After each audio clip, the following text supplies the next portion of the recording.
শুরু করি। খুলুমখা, নমস্কার, আদাব, গুড ইভিনিং। আজকে মূলত একটা বিষয়ে, প্রধানত ছোট্ট বিষয় কিন্তু খুবই গুরুত্বপূর্ণ, এটা আপনাদের সামনে তুলে ধরার জন্য, রাজ্যের মানুষের নজর আনার জন্য এই যে আপনাদেরকে আহ্বান করেছি, আপনাদের সকলকে স্বাগত জানাচ্ছি। প্রথমত হলো যে আমাদের রাজ্যের অন্যতম সরকারি ভাষা ককবরক, যা দীর্ঘ শতাব্দী ধরে অবহেলা এবং অনাদরে প্রায় হারিয়ে যাচ্ছিল। ত্রিপুরার যে বামপন্থী ফ্রন্ট সরকার, তার যে দীর্ঘ লড়াই সংগ্রাম এবং 1978-এর নির্বাচনে তাদের যে নির্বাচনের প্রতিশ্রুতির অন্যতম একটা ছিল, অন্যান্য সমস্ত প্রতিশ্রুতি পালনে যেমন বামপন্থী ফ্রন্ট সরকার যা বলে শুধু তা করে না, তার চেয়ে আরো বেশি করে বাস্তবে। সেই পদক্ষেপের অন্যতম অঙ্গ হিসাবে 1979 ইংরাজির 19শে জানুয়ারি ত্রিপুরা বিধানসভায় সর্বসম্মতিক্রমে বিল পাস হয়েছিল এবং সেদিন থেকেই এটা সরকারি ভাষা এবং এই ভাষায় মিডিয়াম অফ ইনস্ট্রাকশন হিসাবে একদম প্রাথমিক স্তর থেকে এখন বিশ্ববিদ্যালয় অবধি ডিগ্রি প্রদান করা হচ্ছে। ককবরক কলেজের assistant professor, post graduate teacher এবং আরো নানা ক্ষেত্রেতে ককবরক এখন শুধু অন্যতম ভাষা না, একটা সমৃদ্ধ এবং অত্যন্ত প্রতিশ্রুতিপূর্ণ একটা ভাষা হিসাবে স্থান করে নিয়েছে। একটা ভাষা যখন বিকশিত হয়, শুধু সেই ভাষাটাই শুধু বেঁচে থাকে না, তাকে বৃত্ত করে সংস্কৃতি এবং সামাজিক অর্থনৈতিক আরো বহু ক্ষেত্রেতেই সে অংশের মানুষের পদচারণা এটা আরো দৃঢ়লয়ে এগোতে পারে। ত্রিপুরাজ্যের ইতিহাস আজকে তার উপরে দাঁড়িয়ে, এর যারা বিরোধিতা করেছেন তারা হারিয়ে গেছে, বা এখনো যারা মুখে একরকম বললেও কিন্তু বাস্তবে কাজে যারা তার বিরোধিতা করছে তাদেরও অবস্থা তাই হবে। এরকম একটা ঘটনা যে ষোড়শ লোকসভা সময়েতে, অর্থাৎ ওই টেনিউরে ত্রিপুরার প্রতিনিধি হিসাবে শুধু আমি না, তৎকালীন ত্রিপুরা থেকে নির্বাচিত লোকসভাতে আরেকজন সাংসদ মাননীয় শঙ্কর প্রসাদ দত্ত এবং আমাদের তখনকার রাজ্যসভার সদস্যা শ্রীমতী জন্না দাস বৈদ্য, এর আগেও যারা বামপন্থী সাংসদরা আছেন তারা বারবারই তুলেছেন এগুলো, কিন্তু সেরকমভাবে কখনোই ভারতীয় সংসদে বা ভারত সরকার ককবরক নিয়ে কোনো কথা বলেনি। কিন্তু তখন মোদী সরকারেরই, তখনও এনডিএ সরকারের ছিল, মোদীর প্রথম প্রধানমন্ত্রীত্বের কালে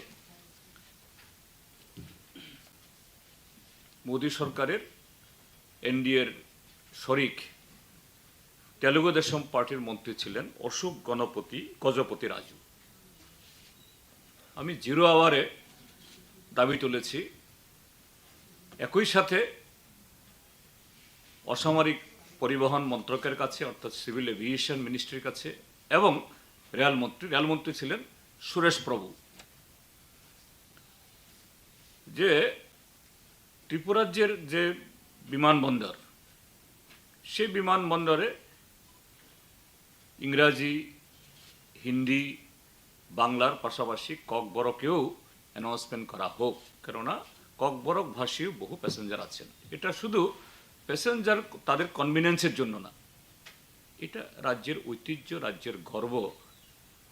এই রাজ্যের প্রায় 1/3 অধিবাসীর ভাষা হিসেবে তাদের ভাষায় যখন অ্যানাউন্সমেন্ট করা হবে, এটা বহিরাজ্য থেকে দেশ থেকে যারা রাজ্যে আসবেন তারা ত্রিপুরা থেকে বুঝবেন। সুরেশ প্রভু এবং অশোক গজপতি রাজু দুজনেই ছিলেন উপস্থিত। 0 আওয়ার সাধারণত সঙ্গে সঙ্গে মন্ত্রীরা দাঁড়িয়ে উত্তর দেন না। তো অশোক গজপতি রাজু আমাদের যে যুক্তিপূর্ণ উপস্থাপনা, স্ট্রং আর্গুমেন্ট, এতে কনভিন্স হয়েছেন এবং 8 এপ্রিল 2016 ইংরাজি, আপনাদের কাছে কপি দিয়েছি, 8 এপ্রিল 2016 ইংরাজি, যে আমাকে চিঠি দিয়ে জেনেছেন আপনি যে প্রশ্ন তুলেছেন এই বাজেট সেশনে 2016 ইংরাজিতে, I have had the matter examined and would like to inform you that Airports Authority of India had implemented announcement on flight information in Kokborok language at Agartala Airport, এবং আগরতলা এয়ারপোর্টে ককবরকে চালু হয়েছিল। এবং একই সাথে ত্রিপুরা যে রেলওয়ে স্টেশনগুলোতেও সুরেশ প্রভু তিনি নির্দেশ দিয়েছিলেন এই অ্যানাউন্সমেন্ট শুরু হয়। কিন্তু দুর্ভাগ্যের কি কেন্দ্রীয় সরকার বা রাজ্য সরকার যদি একবার এরকম কোনো সিদ্ধান্ত নেয়, চালু হয়, এটা তো শুরু হয়ে গেল, চালু হয়ে গেল। কিন্তু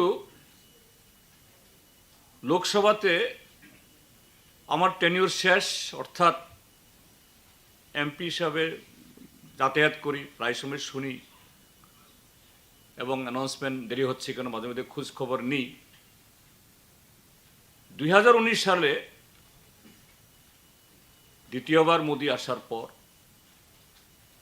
বামপন্থী প্রতিনিধি লোকসভাতে না থাকার পর, একদিন কোনো ঘোষণা ছাড়াই এয়ারপোর্টে ককবরকে এই ঘোষণা বন্ধ হয়ে গেল, এখন শোনা যায় না। রেলওয়ে স্টেশনগুলোতে ঠিক হয় কিনা আমি ঠিক জানি না, হ্যাঁ না একবার শুনেছি, আমি কোন মনোঘাটে একবার শুনেছি, এতে সবখানে বোধহয় হয় না। এনিওয়ে, তো এই বিষয়টা ত্রিপুরাজ্যের প্রায় 13 লক্ষ ককবরক ভাষী বা ককবরক ভাষার যে সিস্টার্স গ্রুপ, অন্যান্য ভাষাভাষী যারা এবং অন্যদেরও, শুধু ককবরকভাষী কেন বলবো, ত্রিপুরা যে 40 লক্ষ মানুষকে খুব ব্যথিত করে। কিন্তু ত্রিপুরাজ্যের যারা এখনকার সাংসদ, এদের তো কোনো সুজবোধ নেই, বাগাড়ম্বর করে, কিন্তু প্রকৃত ভাষা সংস্কৃতির বিকাশে তাদের কোনো দায় নেই। ত্রিপুরার যে রাষ্ট্রবাদী সরকারেরও, এদের রাষ্ট্রবাদ তো হলো ভোগ, রাষ্ট্রবাদী না, রাষ্ট্র ভোগ করার পার্টি। তো এই বিষয়টা ত্রিপুরাজ্যের যে নতুন যে একটা আঞ্চলিক রাজনৈতিক দল গড়ে উঠেছে,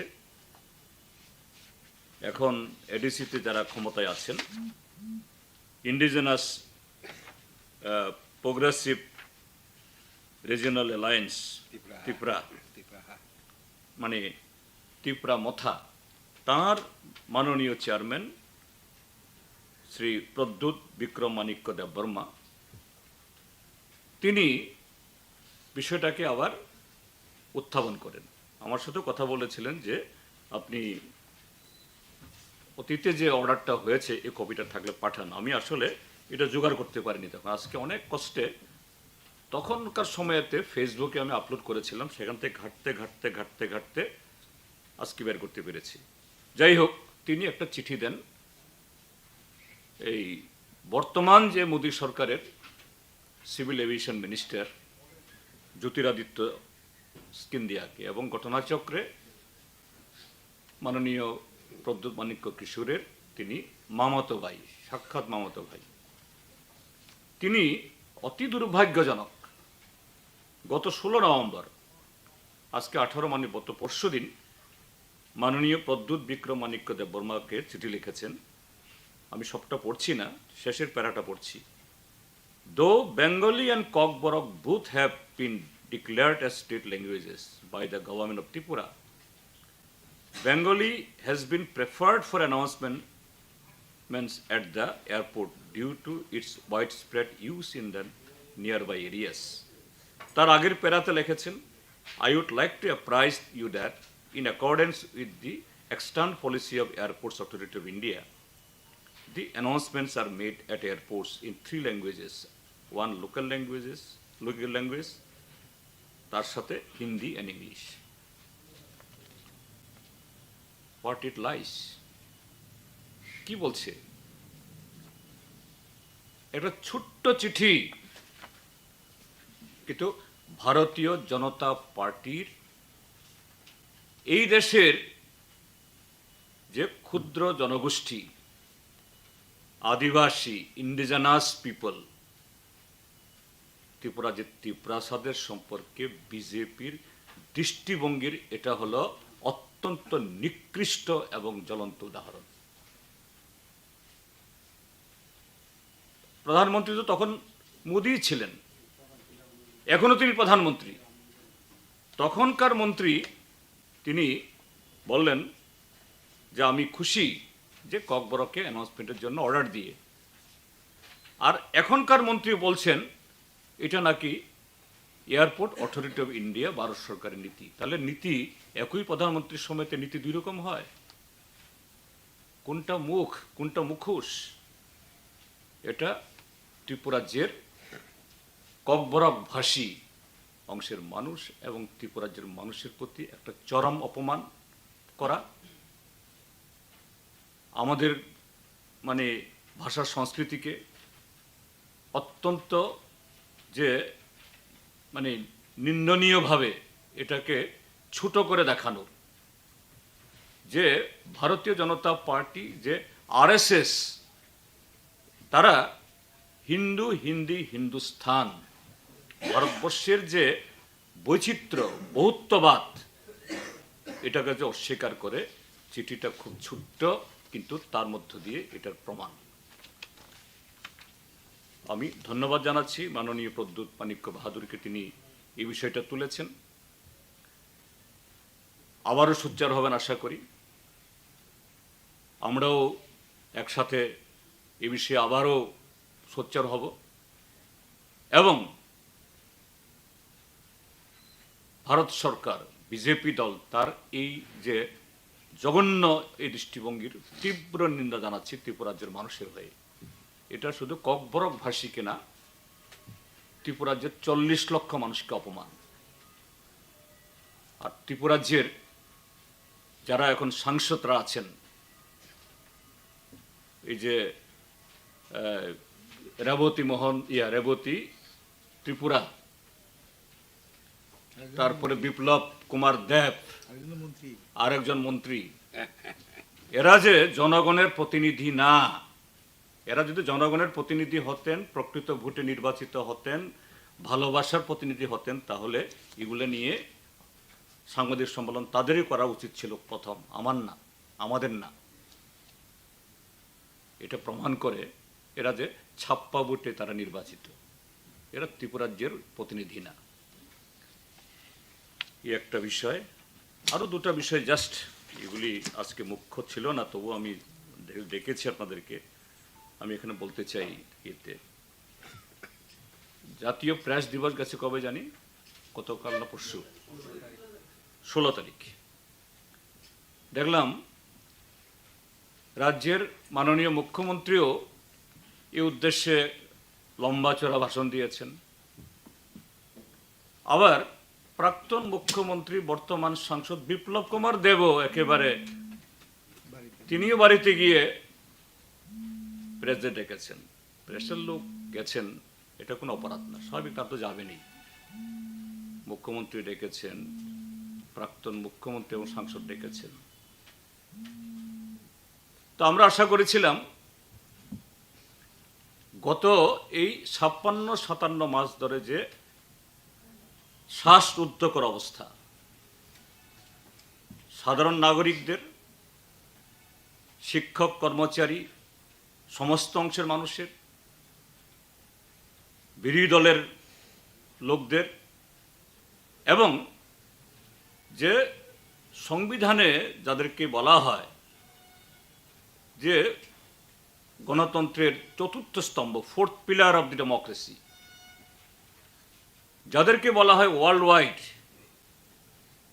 আমরা যারা বিভিন্ন দল থেকে নির্বাচিত হই, কেউ সিপিআইএমের, কেউ বিজেপির, কেউ কংগ্রেসের, কেউ অন্য কোনো দলের, কিন্তু প্রেস মিডিয়াকে বলা হয় they are the unelected representative of the people. তাদের কোনো দল বা গোষ্ঠী নির্বাচন করে না, তারা স্বনিযুক্ত, এবং যে কোনো দলের বা কোনো গোষ্ঠীর প্রতিনিধি না হয়েও তারা সমস্ত অংশের মানুষের প্রতিনিধি, সংখ্যাগরিষ্ঠ, এবং যারা প্রান্তিক, দুর্বল তাদের। ত্রিপুরাজ্যে এই বিগত 56-57 মাসে অন্তত কয়েক ডজন সাংবাদিক, সংবাদ সংগ্রাহক, ফটোগ্রাফার তারা লাঞ্ছিত হয়েছেন, রক্তাক্ত হয়েছে, জোর করে চ্যানেল বন্ধ করে দেওয়া হয়েছে, এখনো অনেক চ্যানেল বন্ধ।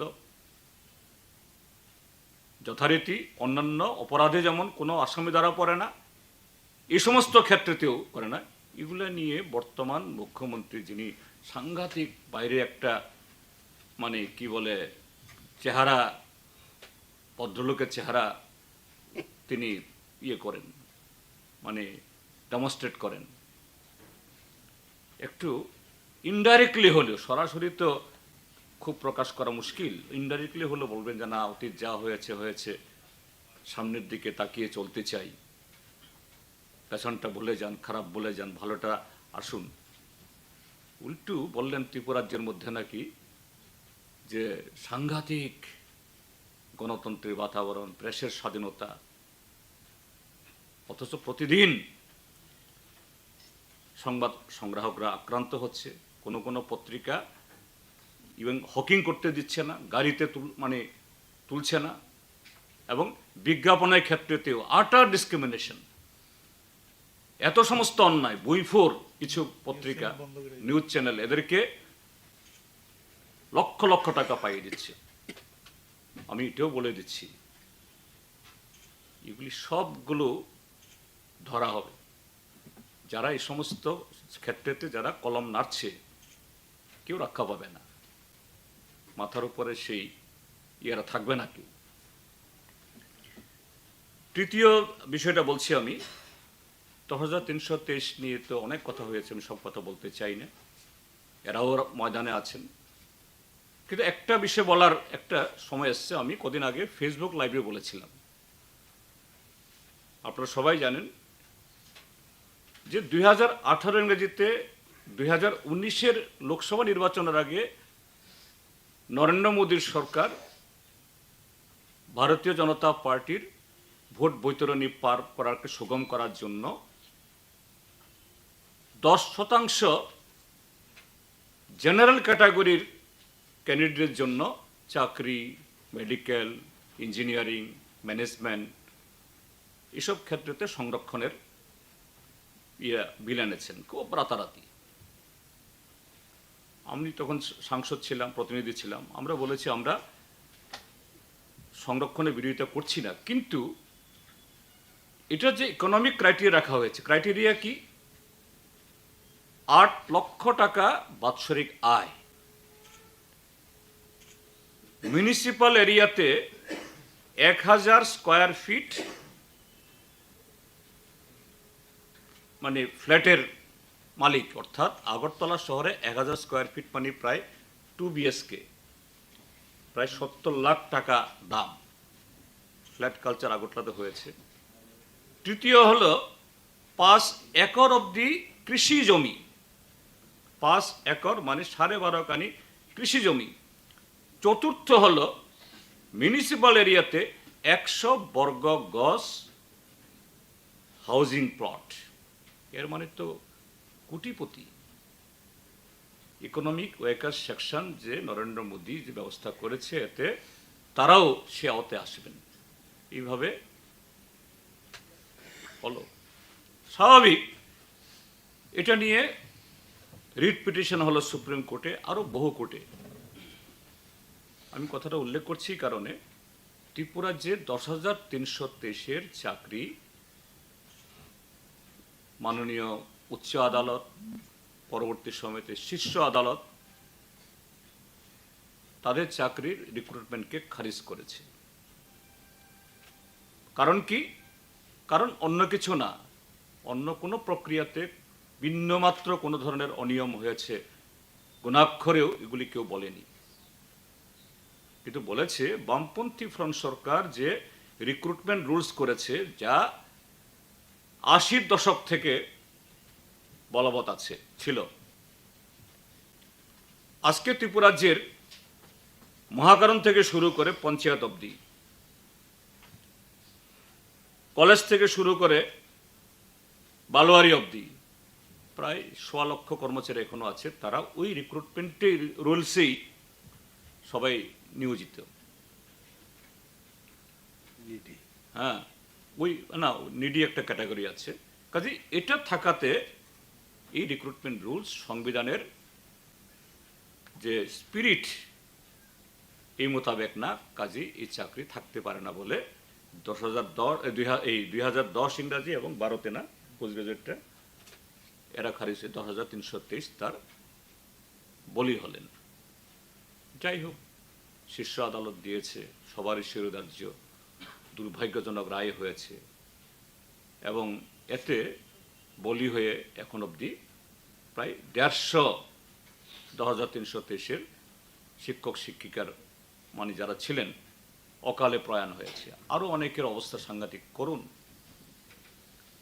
তো এখন এই ইডব্লিউএস এর কেসে রিট পিটিশনে কদিন আগে রায় বেরিয়েছে সুপ্রিম কোর্ট থেকে, এবং 5 জনের সাংবিধানিক বেঞ্চ। যেহেতু সংবিধানে ইকোনমিক ক্রাইটেরিয়া থাকতে পারে না বলে ত্রিপুরারটা হয়েছে, কাজেই সাংবিধানিক বেঞ্চ, ত্রিপুরারটা যদি সাংবিধানিক বেঞ্চে যায়নি, ওটা হয়েছে। 5 জনের বেঞ্চ 3 জন পক্ষে রায় দিয়েছে, 2 জন বিপক্ষে রায় দিয়েছে। সংখ্যাগরিষ্ঠতার বিচারে এই ইডব্লিউএস টিকে গেছে। তো আমি বলছি, সেদিনও বলেছিলাম, আজকেও বলছি আপনাদের মাধ্যমে, ত্রিপুরা রাজ্যের বর্তমান সরকার, আপনারা সবাই জানেন, ত্রিপুরা রাজ্যবাসী সবাই জানেন, গত 2018-তে 10,323 নিয়ে কি বলেছিল। অন্য একটা রাজ্যের একজন মন্ত্রী, এখন তিনি মুখ্যমন্ত্রী পদে আছেন, তিনি কি বলেছিলেন, आप लोग रिकॉर्ड करके रखिए, घुमा घुमा के चलाना, घुमा घुमा के चलाना। আর এখনকার যিনি মুখ্যমন্ত্রী তিনি বলছেন আমরা চাকরি দিছিও না, আমরা খাইছিও না, আমরা এটা নিয়ে কিছু করতামও না। ডাক্তার মানিক বাবু, ডাক্তার মানিক শাহ নাকি কথা বলছেন, আমি জানি না, আমি শুনিনি, কিন্তু 10,323-এর প্রতিনিধিরা বলছেন। আবার তাদের মিশন ডকুমেন্টে বলছে 10,323-এর জন্য তারা মানবিকভাবে সংবিধান মোতাবেক প্রয়োজনে পার্লামেন্টে যাতে সুপ্রিম কোর্ট খারিজ না করতে পারে, আবার আইন সংশোধন করে 2300 দেশকে বাঁচাবেন।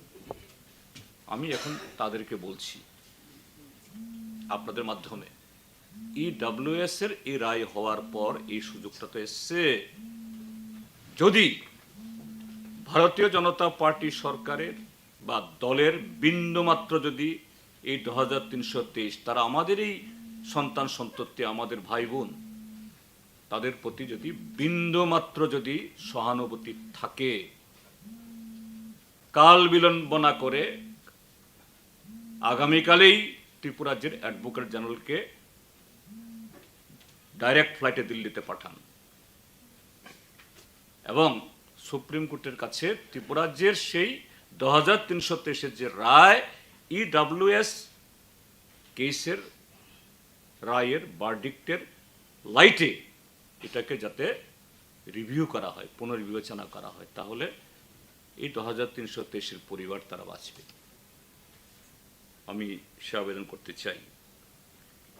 তৃতীয় জিনিসটা বলতে চাই, আমি দেখলাম গত পরশুদিন বোধহয় একটা মন্ত্রিসভা হয়েছে, অনেকগুলি কথা বলেছে, সবগুলি কথা তো বলে না, একই কথা 3-4 বার বলে, আমি এগুলি বলছি না। একটা জিনিস,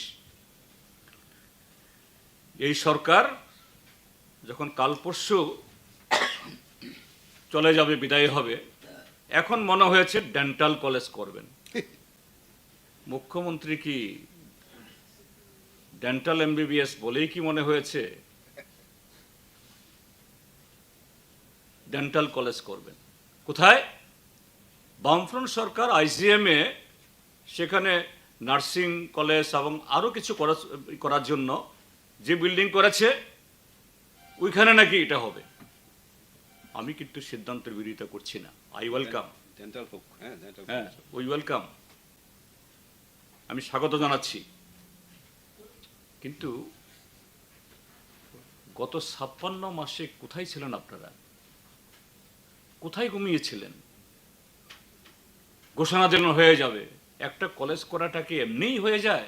ঠিক আছে, বামপন্থী ফ্রন্ট সরকার যাকে সকাল বিকাল গালিগালাজ করেন 25 বছর কুছ কাম নেই কিয়া, সেই বামফ্রন্টের তৈরি করা বিল্ডিংয়ে এগুলি চালু করবেন। কিন্তু টাকা কোথায়? উদ্যোগ কোথায়? ফ্যাকাল্টি কোথায়? এগুলি একটা ধোঁকাবাজি দেওয়ার জন্য ইয়ে না। চতুর্থ আরেকটা জিনিস বলছি আমি, এটা আমি শুনলাম আজকে জম্পুই জেলাতে গিয়ে এবং গত পরশুদিন সাউথে। কদিন আগে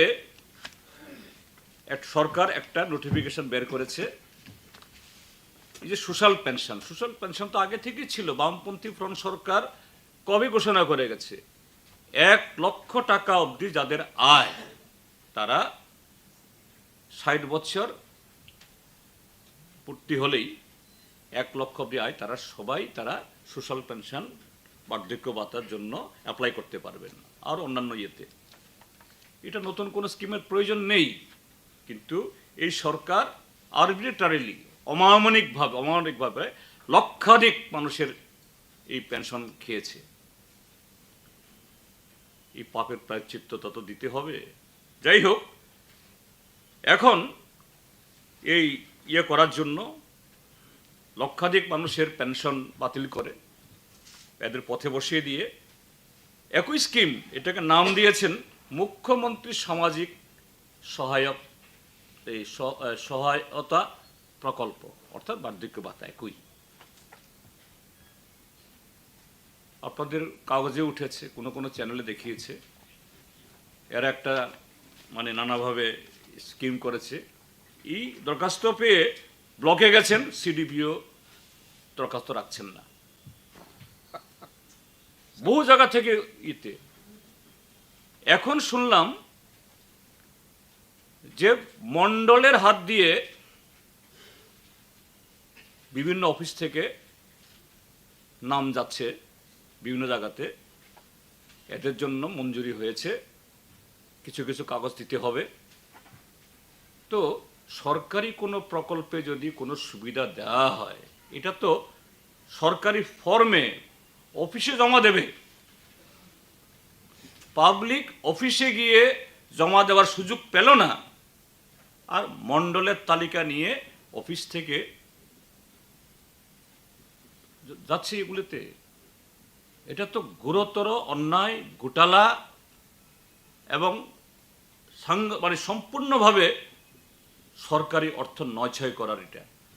হ্যাঁ, আপনারা নতুন পেনশন স্কিম দিন, নতুন মানুষকে দিন, আমরা চাই মানুষ পাক, যে দলেরই হোক, কিন্তু এখানে ট্রান্সপারেন্সি কোথায়? কোথায় তার সেই পদ্ধতি প্রক্রিয়া? কাজেই আমি এই কথাটা বলছি কারণে, যে সমস্ত ব্লক থেকে, যে সমস্ত সিডিপিওরা, যে সমস্ত মিউনিসিপ্যাল কাউন্সিলে এক্সিকিউটিভ অফিসাররা এই সমস্ত মণ্ডলের অন্যায় নির্দেশে এই সমস্ত কাজ করছেন, আমি তাদেরকে বলছি বি কেয়ারফুল। তাদেরকে বলছি, ভারতীয় জনতা পার্টির কি তথাকথিত নির্বাচিত বা অনির্বাচিত, এরা তো করবেই। আমি বলছি বিডিওদের, municipal executive officer, be careful. এসব যদি হয়, হাত করা কিন্তু আপনাদেরই পড়বে। এই সমস্ত অন্যায় আবদার চাপের কাছে নতি স্বীকার করবেন না। হ্যাঁ, সরকার দিতে চায়, দলের লোক, তাদের দলের লোক পাক, যদি তারা যদি সেই তাদের ক্রাইটেরিয়া ফুলফিল করে 100 বার পাক, আমাদের কোনো আপত্তি থাকবে না। কিন্তু কেন নিয়ম নীতি লঙ্ঘন করে মানুষকে সুযোগ না দিয়ে? এগুলা তো অন্যায়, এটা হতে পারে না। পাবলিক মানি দিয়ে এইভাবে স্বজন পোষণ হতে পারে না। এটাই বলার। আমাদের কলিগরা কিছু যোগ করতে পারে।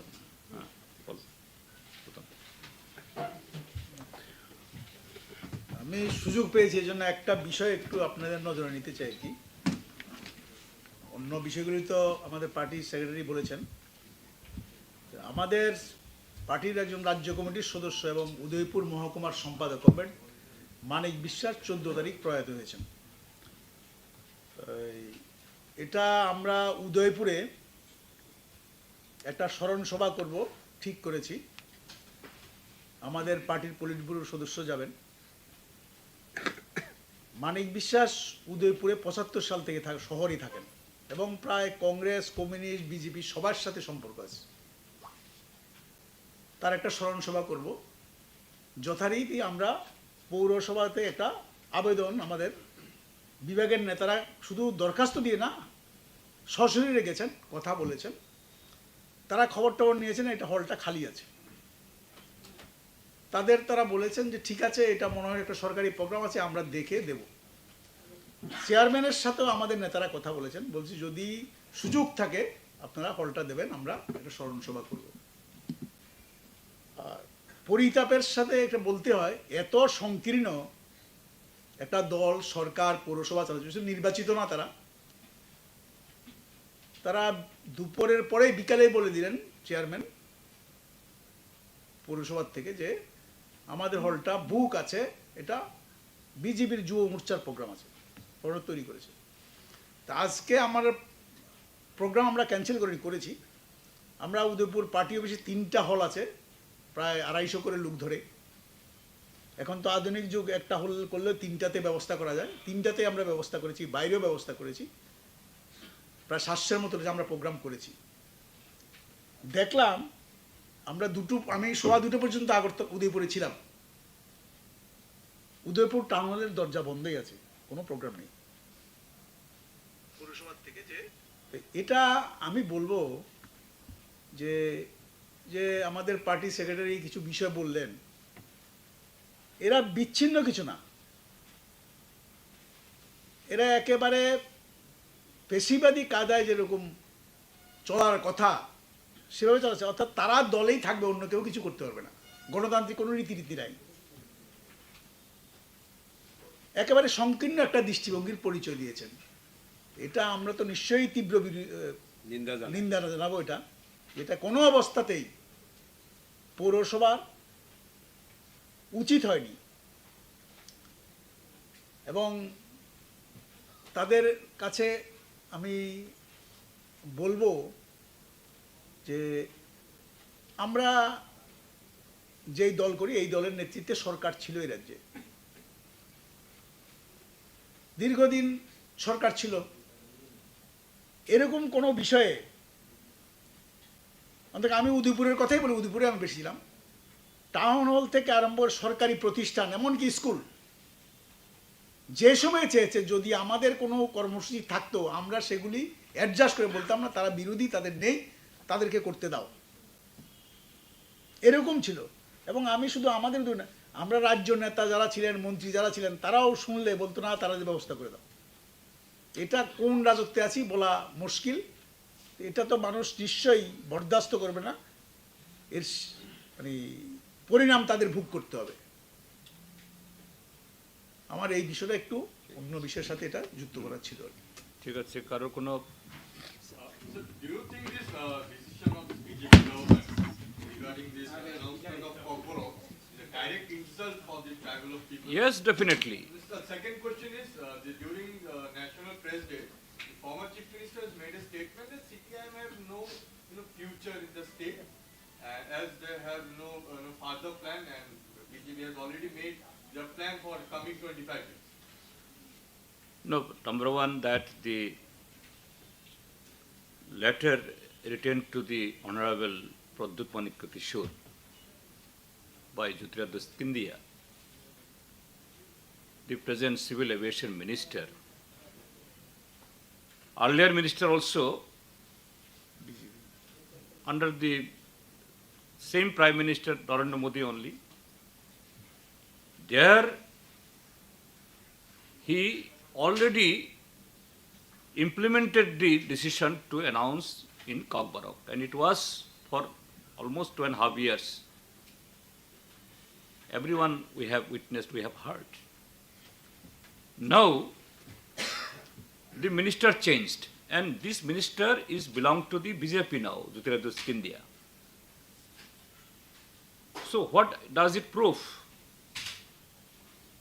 That even within the same government, same cabinet, if there the member of the another political party, he becomes the helm of the affairs, the decision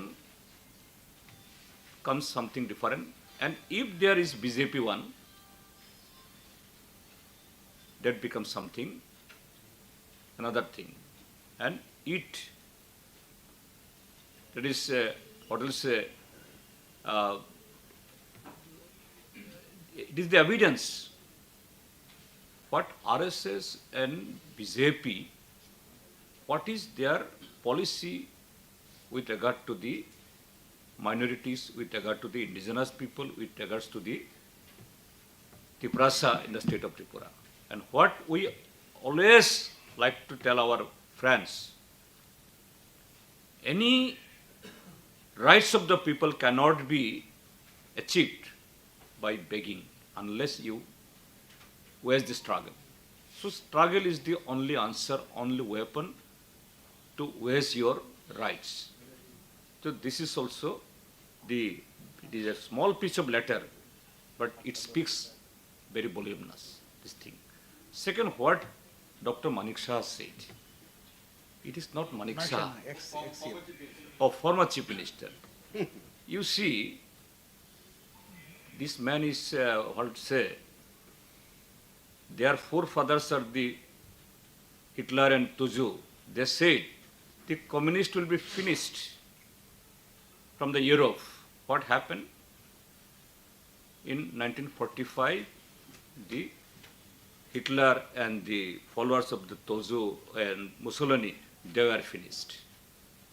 So what they are saying, 25 years, 30 years, it is just, he is echoing their forefathers. And same thing will be repeated in the state of Tripura also. Just you wait, the people of the state have to wait another few days only.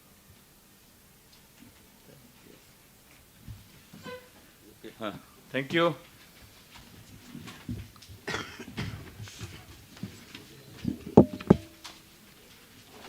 Kokborok channel তোমাদের হ্যাঁ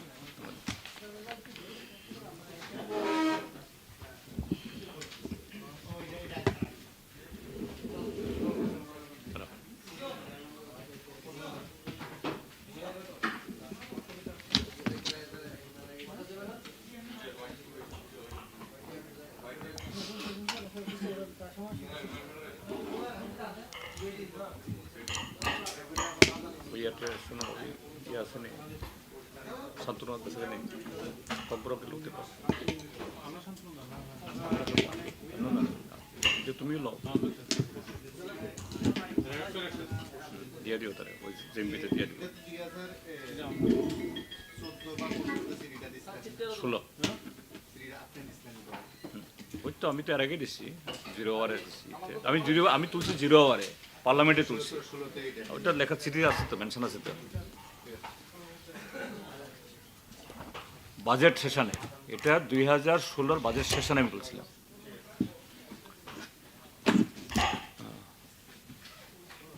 ও TMB thangka দে TMB thangka না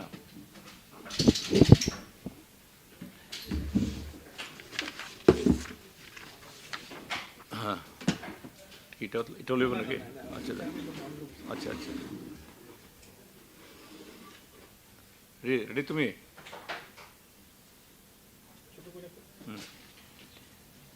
তিনি কক থাইসা চিকনতে কক itu abo hilikmani belaikhe aboni tai kono mani loi kurui abongkha ভারতীয় জনতা party চিনি ত্রিপুরা সারংনো চিনি ভারত হাস্তেনি ইন্ডিজিনাস পিপল বা আদিবাসী পপুলেশন নো বরংনি কালচার বরংনি ল্যাঙ্গুয়েজ নো বাহাই খাই নুক ও চিকনতে কাইসা লেটার বাই আবঙ্গ ত্রিপুরার জন্য বরক সাইমানো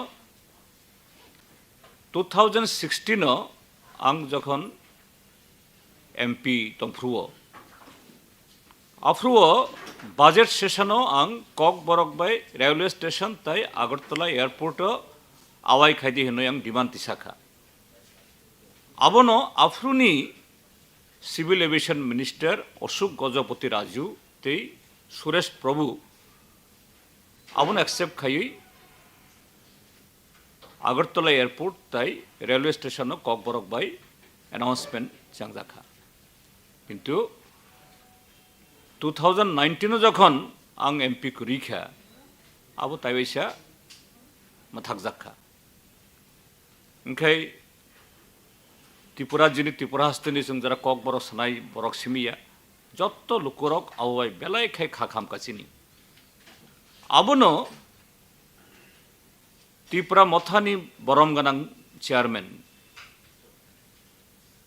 बरम गनां प्रद्युत मानिक्य किशोर ब ताबुक निजे सिविल एविएशन मिनिस्टर ने थानियो ताइवैसा अब तिसाखा जना ककबरक बाय ताबुक जे आगरतला एयरपोर्ट ताबुक बुमुं फारजाखा महाराजा बीर विक्रम मानिक्य बाहादुर एयरपोर्ट और ताइवैसा अब चंगने उमथुन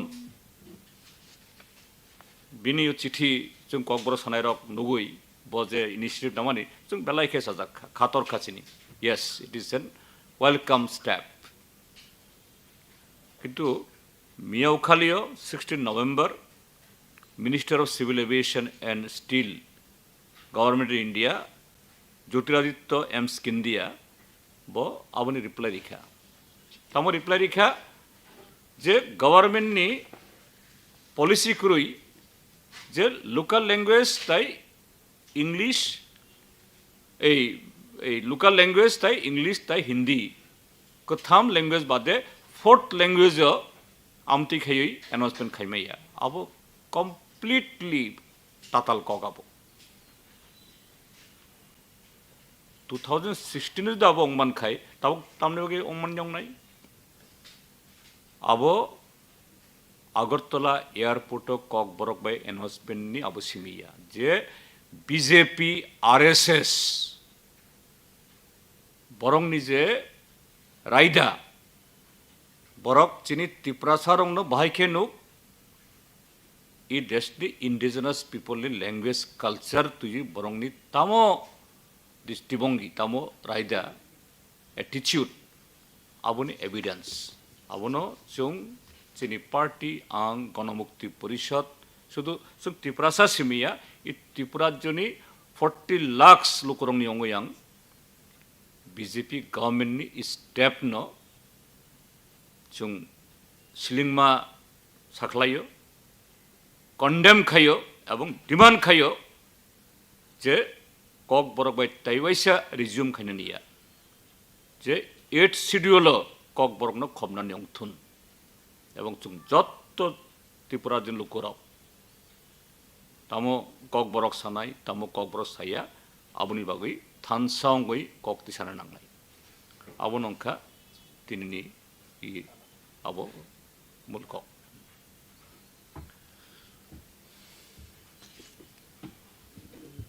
কক কিতাও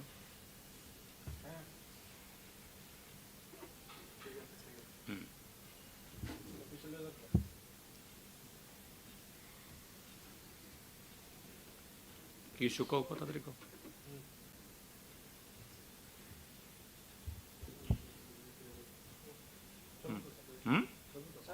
সচেতন ওকে থ্যাংক ইউ